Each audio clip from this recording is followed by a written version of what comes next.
Hi, hello, welcome back to Hellspawn Studios. Or welcome, if you're new. This is not my usual kind of content, but apparently this is what the people want, at least according to my community tab. So when I was but a wee lass in the year 2008, my grandmother gave me a box set of CDs for a radio show called Patch the Pirate, and I enjoyed it at the time, much to my mother's chagrin. But after a while I forgot about it, and thought my fleeting memories were from some fever dream. At least until I found out they made a movie out of it. After that, I actually actively sought out the radio show and found that most of it was on YouTube, and oh my god, I forgot how terrible it was. I genuinely don't know why I enjoyed it, and I understand why my mom hated it. So let's take a stroll down memory lane and pick this thing apart until nothing remains. Now, you might be wondering, P, why are you making a review of a radio show for children? And the answer is simple. Sheer absolute boredom! You may also be wondering, what the hell even is Patch the Pirate? I've never heard of it before, and to that I say consider yourself lucky. But for those uninformed, Patch the Pirate was a children's radio show created by the late musician Ron Hamilton. It followed the adventures of a pirate crew consisting of Patch the captain, who was intended to be an insert of Mr. Hamilton himself, Sissy, a talking seagull, and a bunch of children. See, many of the actors were in fact Mr. Hamilton's own children or grandchildren, at least up until Majesty Music became a thing, and presumably outside talent was hired on. As a result of primarily using child actors, the show would cycle through characters, and it was rare for crew members to make a comeback after they'd aged out of the show, aside from the movie wherein the character Princess returns as an adult.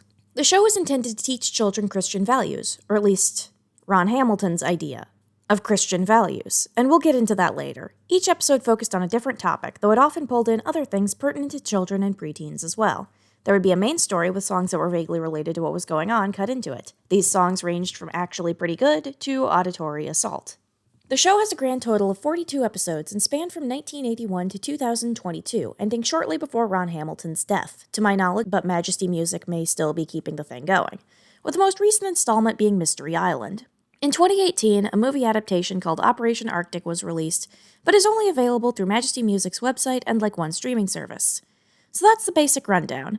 There's a lot to unpack here, so this will be split into sections, and you can skip to whatever interests you using the timestamps in the description. Without further ado, let's start off with... I went back and listened to every single episode I could find on YouTube and took notes for this. That was an experience. So the plot lines are fairly basic in structure. The main character or characters find themselves in a situation where they're led down a bad path, shenanigans ensue, and said main character learns the lesson of the week. That's it. That is the plot of basically every episode, save for some exceptions. There's often very little real conflict, and when there is, there's almost no stakes. For instance, in the episode Kidnapped on Island, the eponymous island is said to be very hazardous, and that no one who's gone there has made it out alive. And then it doesn't live up to the hype. The hazards include a forest full of pessimistic talking trees, an ineffectual gatekeeper, and a vacuum-esque monster that dumps the main characters right where they were trying to get to in the first place. Camp Kukawaka Woods is even more egregious in this, where basically nothing happens until the end. The movie is somehow even worse in this regard, where there's the framework for a compelling plot, but then you actually watch the movie, and once again, nothing happens. It's worse there because it has potential. The stories also have this weird problem where it's clear the writers wanted the listeners to think one thing, but would fail spectacularly at conveying it and attempt an author's saving throw at the end, usually to the detriment of the story. The Friendship Mutiny provides an excellent example of this, in which zero indication is given that Vanity, Felinus, and Big Sty, the main antagonist's henchmen, really want to go through with an evil scheme until right before the climax, where they undergo a sudden face heel turn. The character writing is not much better. Oftentimes, the characters we're supposed to like are absolutely insufferable, while the villains are actually likable, if not sympathetic. Sissy Seagull in particular suffers from this, as she is usually written as either a complete bubblehead or self-righteous jerk, but is still treated like she's supposed to be likable. The child characters are often far too kiddie, completely lacking in common sense, or both. Patch himself often comes across as annoying, pushy, and self-righteous. Meanwhile, characters like Vanity, Felinus, and Big Sty are genuinely sympathetic. Recurring villain Colonel Cottonmouth and one-off villain King Me First are hilarious, and movie antagonist Baroness Vanessa would legitimately make a better ruler than Princess Pirate. The humor ranges from genuinely funny to just kind of meh. Once Upon a Starry Night is chock full of bad puns, some of which are actually funny. Camp Kukawaka Woods has a surprisingly good, if somewhat drawn-out Who's on First routine, And those are pretty much the highlights of the comedy within the show. Actually, now that I think about it, other than that, the comedy seems to be non-existent. Speaking of things that are supposed to be non-existent, there's the world building or lack thereof. It's like the writers couldn't decide if they wanted the show to take place in the golden age of piracy or the modern day. The Friendship Mutiny mentions tennis shoes and shopping malls, there are knockoff iPads and a GPS in the otherwise medieval setting of the movie. Camp Kukawaka Woods clearly takes place in the modern day, while Once Upon a Starry Night is set in the 15 to 1600s, and then both the Calliope Caper and the Great Mr. Slippy River Race take place in an 1860s-esque setting. On the whole, it ends up feeling very confused, to the point where I noticed it even as a child. So the writing is objectively bad, okay, but what about the morals? Surely they didn't screw. So, as those of you who know me IRL might already know, I am an ex-Christian, and as a result, I'm pretty familiar with many of the values that this show tries to instill. Thing is, I'm familiar with them not because they were commonplace in the denomination I grew up in, but because they were values my severely evangelical grandmother held. Yeah, there you have it. The majority of what they try to teach either aren't really Christian values and are a twisting thereof, or take something fairly reasonable and deliver it so badly that what you get are these completely unhinged messages that no sane person would agree with.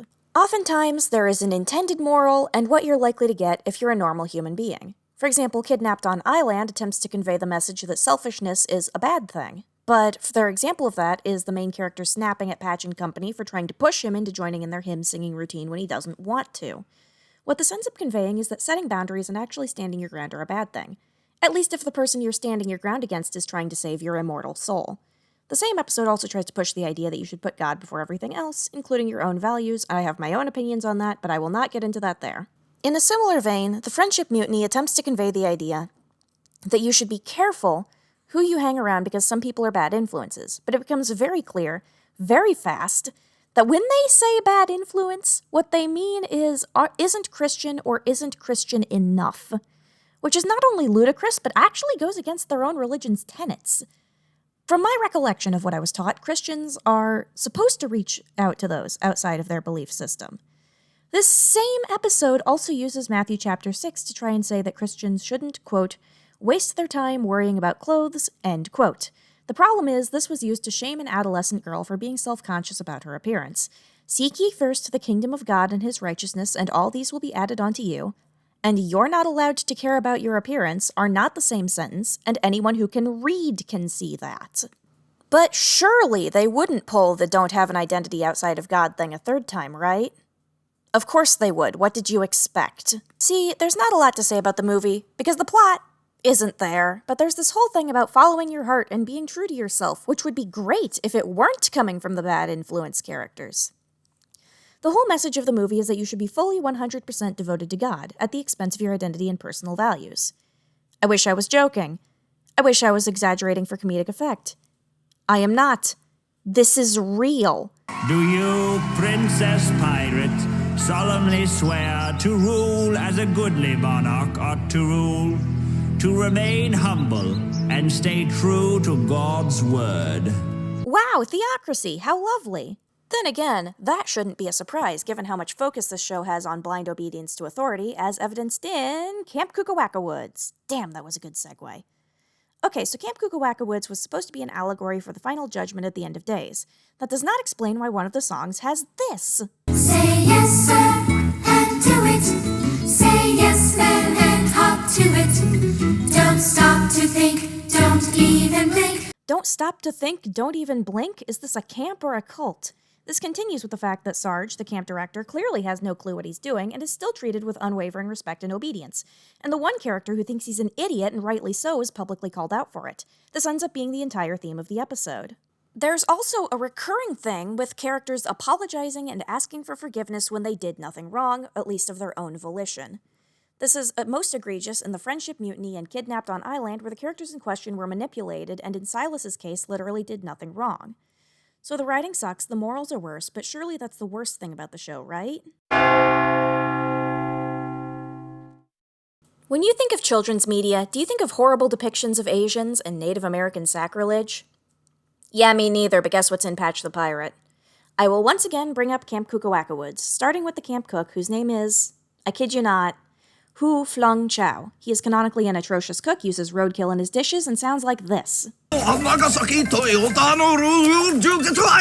It's not much better when he gets an actual speaking role. The same episode includes the character Chief Kukuwaka, who apparently writes in a butchered version of hieroglyphics despite being Native American and rides a white buffalo. I can explain what's wrong with the buffalo thing in 2 sentences. White buffalo are sacred in certain Plains tribes. Riding one is sacrilege. When we meet Chief Kukuwaka, we find that the white buffalo thing is true because of course it is, and that he speaks in horribly broken English because of course he does. There's also a song in the Friendship Mutiny that sounds like this. What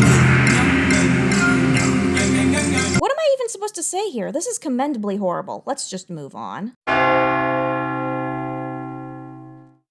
So, what impact did this series have on me, aside from latching onto my brain like some kind of parasite? Well, it was the start of my lesbian awakening. No, really, little me had a crush on Vanity Felinus. So I guess you could say it also started my furry awakening, but that's a story for another time. The Friendship Mutiny actually started my obstinate child counterculture phase, where I thought that chasing trends and being like the popular kids made me subversive and cool because nobody wanted me to do that. I am, however, a chronic people pleaser and over-apologizer, and I can attribute at least part of that to some of these episodes. And I think they sent me down the beginning of the Fundie rabbit hole that I only crawled out of in my teen years. I am also no longer a Christian, so what does that tell you? On the whole, I'd say this series' effect on me was mostly negative, but the one good thing about it was my counterculture phase, which led me to get into fashion design, which got me into character design, which put me on the path I'm on now. So basically what I'm getting at is, do not inflict this on a child. Do not be like my grandmother. I have no real conclusion. I'm just screaming into the void. Anyway, let me know if you want to see more stuff like this. Bye!